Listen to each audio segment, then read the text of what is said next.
Hi everybody, it's Ashley. Welcome back to my channel, and today I have a spooky book review for you for Craven Manor by Darcy Coates. This was my very first time reading a Darcy Coates book. I've heard about her a lot. I've seen her on Bookstagram quite a bit. Every time I've gone into a bookstore, I've seen her in the horror section, but her selection was just so big. And I didn't really know where to start. I wasn't sure if any of these were major series, and I didn't want to jump into the middle of a series and be super duper confused. But I had been wanting to try a Darcy Coates book for a long time. I love horror, I love thrillers, I love spooky supernatural stuff. So it she as a whole appealed to me a lot. I just didn't know where to start. But finally one day I was like, you know what?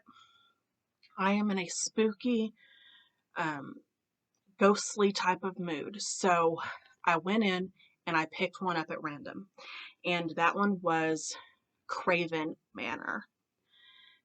Now let's talk about Craven Manor. This one fell right in the middle of the spectrum for me. I'm not sure how I feel about it still. There were things that I really enjoyed about this book. It had a lot of things going for it, but there were also quite a few things that really got on my nerves.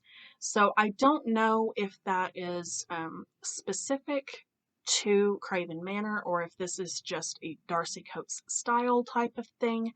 Craven Manor is about a man who is down on his luck named Daniel. He was homeless for quite a while until he got taken in by his cousin. And his cousin is a very manipulative, very rude, nasty type of person. He's always rubbing it in his face that I let you live here. And one good thing about Daniel is like he wants to pay his own way. He doesn't want charity. So he still makes his part of the rent, but he does it by doing like odd jobs and, helping people out in town. He doesn't have like a set 9 to 5, but he always finds a way to come up with his part of the rent. But his cousin just never lets it go that you wouldn't even have a place if it wasn't for me, that type of thing. So Daniel is extremely depressed. He's feeling like his life is never going to get any better.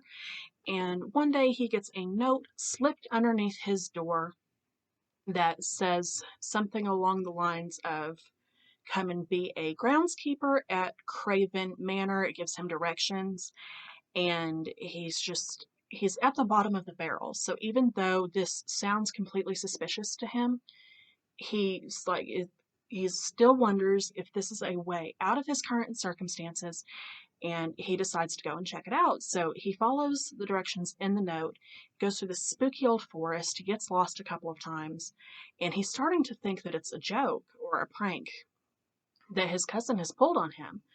But he finally finds the manor, and it is this crumbling, it's a huge statuesque type of building that you could tell used to be very phenomenal back in the day, but now it is crumbling, it's worn down, it is falling apart.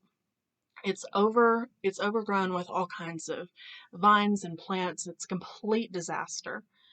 And he goes to the front door to knock, and instead he finds it open, and there is a letter waiting for him, another mysterious letter that has his name on it, and it describes what his job would entail, and it also has a lot of weird, creepy rules involved with it, like don't leave the groundskeeper's cottage between midnight and dawn, don't ever bring anybody else to the property, stuff like that.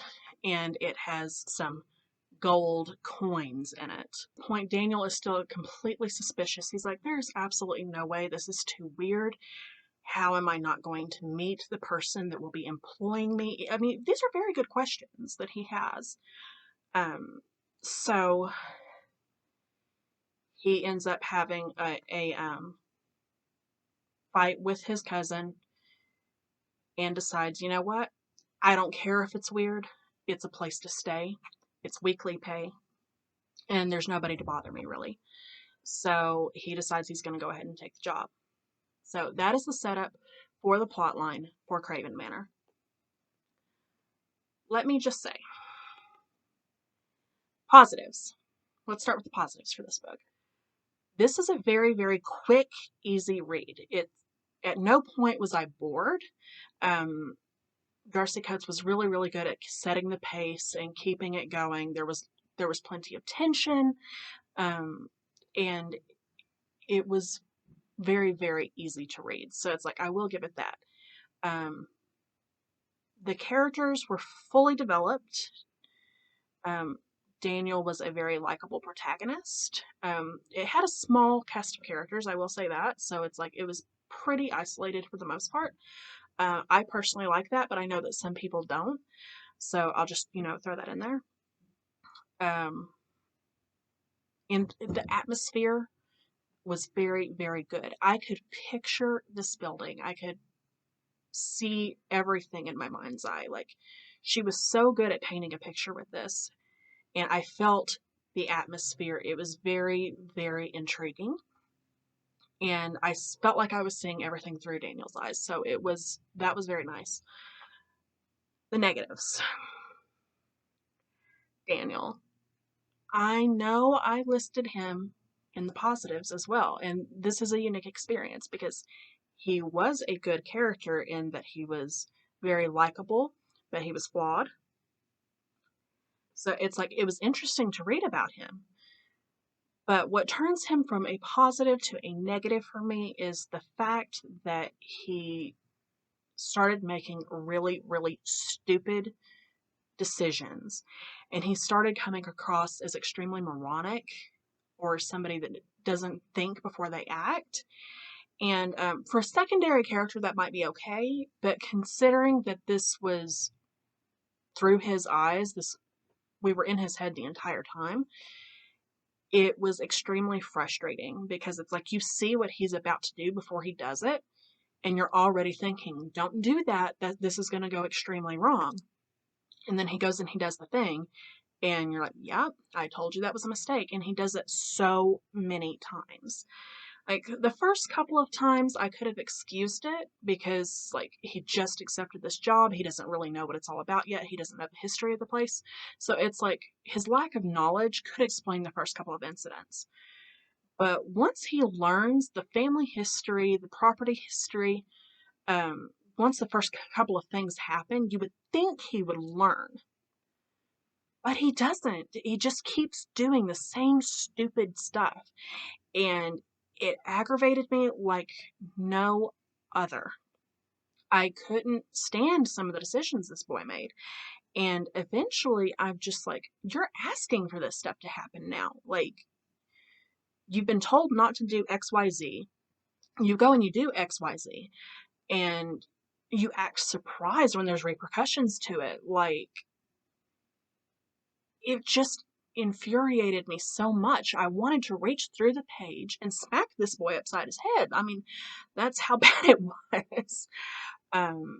So, I mean, that took me out of the story a whole lot because it's like, if it's your main character and you can't get on board with the things that they are doing, that is extremely hard to come back from. And so I don't know if I just started with the wrong Darcy Coates book.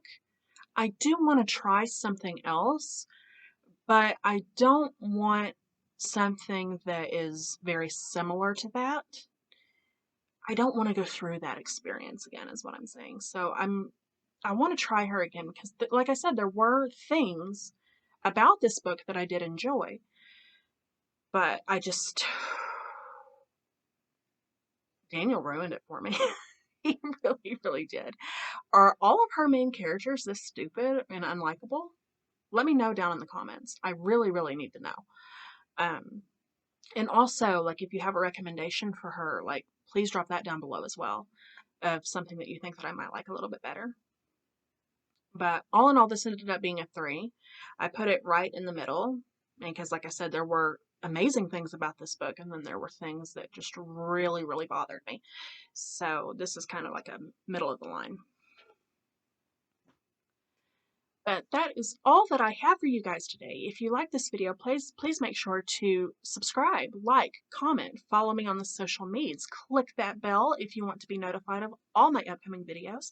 And I will see you guys next time. Bye.